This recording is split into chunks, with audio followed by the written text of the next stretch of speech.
Thiruvananthapuram വിതുരയിൽ KSRTC bus ഡ്രൈവർക്ക് മർദ്ദനം. വാഹനം തടഞ്ഞ സമരക്കാർ ഡ്രൈവർ സീറ്റ് ഭാഗത്തെ ഡോർ വലിച്ചടച്ചു.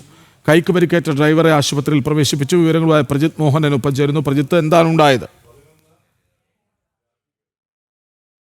അതിക്രമ സംഭവങ്ങൾ കൂടുതലായി റിപ്പോർട്ട് ചെയ്തുകൊണ്ടിരിക്കുകയാണ്. ഇത് രണ്ടാമത്തെ തവണയാണ് ഒരു KSRTC ജീവനക്കാരന് തിരുവനന്തപുരത്തിന്റെ വിവിധ ഭാഗങ്ങളിൽ മർദ്ദനമേൽക്കുന്നതായിട്ടുള്ള വാർത്ത പുറത്തു വരുന്നത്. അതിൽ ഏറ്റവും പുതിയതായി വിതുരയിൽ ഈ KSRTC ബസ് തടഞ്ഞ സമരക്കാർ അസഭ്യവർഷം നടത്തി. തുടർന്ന് ഈ വാഹനത്തിന്റെ ഡ്രൈവറുടെ ഭാഗത്തെ ഡോർ അത് വലിച്ചടയ്ക്കുന്ന സാഹചര്യവും ഉണ്ടായി. തുടർന്ന് ഈ പറയുന്ന ഡ്രൈവർക്ക് കൈക്ക് പരിക്കേറ്റു. അതിനുശേഷം അദ്ദേഹത്തിന് കുറച്ച് ദേഹാസ്വസ്ഥ്യവും ഉണ്ടായി എന്നുള്ളതാണ് അവിടെ നിന്ന് നമുക്ക് മനസ്സിലാക്കാൻ കഴിയുന്നത്. ദേഹം മുഴുവൻ വിയർത്ത് അദ്ദേഹം തളർന്നു പോകുന്ന ഒരു അവസ്ഥയും ഉണ്ടായി.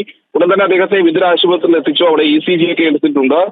ഇപ്പോൾ ആശുപത്രിയിൽ ചികിത്സയിൽ തുടരുകയാണ്. എന്തായാലും ഇത് സംബന്ധിച്ച് പരാതിയൊന്നും വന്നിട്ടില്ല എന്നുള്ളതാണ് വിതുര CI അറിയിക്കുന്നത്. പക്ഷേ അദ്ദേഹത്തിന്റെ പേര് സുനിൽകുമാർ, 50 വയസ്സ് എന്നുള്ളതാണെന്ന് നമ്മൾ മനസ്സിലാക്കുന്നു.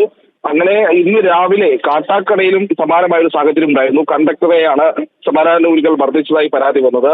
നെയ്യാറ്റിൻകര ഡിപ്പോയിലെ കണ്ടക്ടറായിരുന്ന ഷിബു ആണ് മർദ്ദനമേറ്റത്. വാഹനത്തിലുണ്ടായിരുന്ന യാത്രക്കാരെയും ഒക്കെ ഇറക്കി വിട്ടു. എന്നിട്ട് കാട്ടാക്കട ഗവൺമെന്റ് ആശുപത്രിയിലെത്തി പ്രാഥമിക ചികിത്സ നേടി ഇയാൾ തിരിച്ച് ഡിപ്പോയിൽ എത്തിയിട്ടുണ്ട്.